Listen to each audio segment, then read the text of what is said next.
Hello everyone, today we will discuss about summarize written text. ये जो writing है ना, राइटिंग जो हमारा मॉड्यूल है उसका जो नेक्स्ट पार्ट है उसको कैसे आपने अटेम्प्ट करना है, that I am explaining you. तो नाउ यू कैन सी आपके सामने कुछ पॉइंट्स हैं। इन पॉइंट्स को आपने ना फॉलो करते हुए इस समराइज रिटन टेक्स्ट को आपने करना है। सबसे पहले आपने वो कुछ भी एक सपोज़ इसमें ना एटलीस्ट 3 to 4 लाइंस आपने इसको इसमें से लिखनी है। ज़्यादा नहीं, 3 तो लिखनी होती है, इससे ज़्यादा नहीं, मतलब 3 तो लिखो। अगर आपकी लाइन की वेटेज कम है, थोड़ा कम कंटेंट बन रहा है, फिर 4 लिख लो।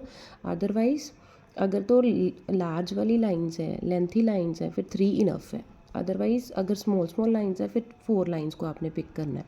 अब इसको आपने कैसे अटैम्प्ट करना है, यू कैन सी। कोई भी लाइन है जिसको आपने चूज़ करा है, तो उस लाइन को कैसे करना है, आपने उस लाइन को लिख लेना आपने।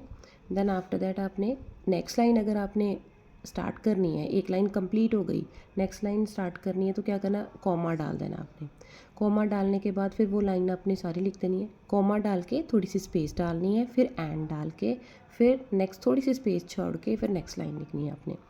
कैसे कर, पहले आपने एक लाइन लिख लेनी है, उस लाइन को लिखने के बाद आपने कोमा डाल देना है। कोमा डाल के स्पेस डालनी है, ठीक है। अगर कोमा के साथ ही आपने स्पेस नहीं डाली तो वहीं से आपने लाइन स्टार्ट कर दी तो वो आपका गलत चला जाएगा।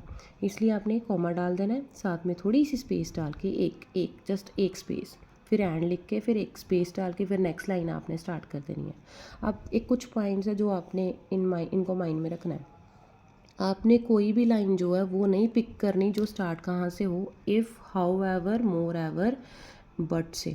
इन से जहाँ WH फैमिली का कोई भी वर्ड होएगा, if, how ever, more ever, but and WH family, in word से कोई भी लाइन स्टार्ट होती है ना, उस लाइन को आपने नहीं स्टार्ट करना, मीन्स उस लाइन को आपने नहीं पिक करना। नेक्स्ट, आप कहाँ से लाइन को पिक कर सकते हो, अगर तो कोई लाइन का जो फर्स्ट लेटर है इन से स्टार्ट हो रहा है, द से स्टार्ट हो रहा है, किसी नाउन से स्टार्ट हो रहा है, किसी मीन्स किसी पर्सन का नाम है, कुछ भी पर्टिकुलर है, किसी स्टेट से स्टार्ट हो रहा है, then you can pick it, ठीक है।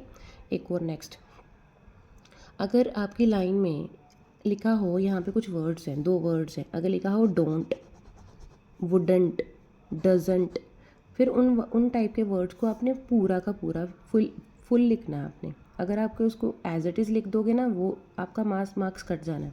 इसलिए डोंट को लिखना आपने डू नॉट, डजंट को लिखना डज नॉट, फुल लिखना है उसको, ठीक है। नेक्स्ट, अगर आपके पास कोई भी नाउन है, कोई भी स्टेट है, उसको आपने किस में लिखना है, आपने नाउन को, कोई किसी भी पर्सन का नाम है, सपोज़ राम है, श्याम है, वट एवर, आपने राम का जो आर है ना, फर्स्ट लेटर है, वो क्या रखना है, कैपिटल, ठीक है। एंड स्टेट लाइक मुंबई है, ठीक है, तो मुंबई का आपने क्या करना है, एम जो है वो कैपिटल रखना है।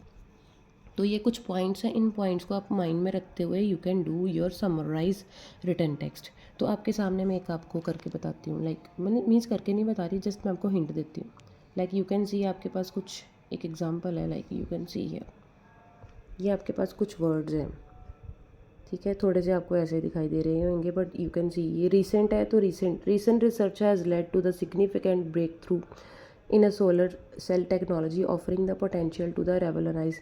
ये आप इस पूरी लाइन को आप उठा सकते हो, अदरवाइज़ आप सेकंड ट्रेडिशनल सोलर सेल से भी स्टार्ट कर सकते हो, ठीक है। एक ये लाइन हो गई इलेक्ट्रिसिटी के बाद। इलेक्ट्रिसिटी के बाद आपने कॉमा डाल देना है। कॉमा डाल के बाद आपने एक मेजर चैलेंज ये भी उठा लो, चाहे सेकेंड लाइन वेवलेंथ तक लिखने के बाद एक कॉमा डाल के। अब एक चीज़ और, अब आपको सपोज़ आपने 3 लाइन्स लिखनी है। फर्स्ट लाइन तो सपोज़ आपने फर्स्ट लाइन नंबर 1 आपकी कवर हो गई है। लाइन नंबर 1 कवर होने के बाद आपने कॉमा डाल दिया, कॉमा के बाद एक स्पेस डाली आपने, फिर आपने एंड लिखा, फिर स्पेस डाली, फिर सेकेंड लाइन लिख दी। अब सेकेंड लाइन को आपने कंटिन्यू करना है, तो सेकेंड लाइन को कंटिन्यू करने के लिए आपने क्या लिख देना है, नेक्स्ट जो आपने फिर करना है, कॉमा डालना है, फिर तो एक स्पेस डालनी है, फिर लिखना है आपने हाउ एवर, ठीक है। हाउ एवर लिख दो, सो लिख दो, मोर ओवर लिख दो, इट्स अप टू यू, ठीक है। अगर तो लाइन की वेट है, सपोज फर्स्ट लाइन हो गई, एंड चला गया फर्स्ट जो जाना था, सेकेंड लाइन हो गई, तो इसमें से आप देख लो, इट्स अप टू यू। आप एंड भी लिख सकते हो, यहाँ पे सो भी लिख सकते हो, हाउएवर भी लिख सकते हो, मोर ओवर भी लिख सकते हो। एक वर्ड सपोज मैंने लिख लिया, सपोज हाउएवर लिख लिया, ठीक है। उसके बाद मैंने थर्ड लाइन लिख दी, थर्ड लाइन हो गई, तो सपोज़ मैंने देख लिया भी मेरे जो पैराग्राफ की वेटेज बन गई है, तो मैंने यहाँ पे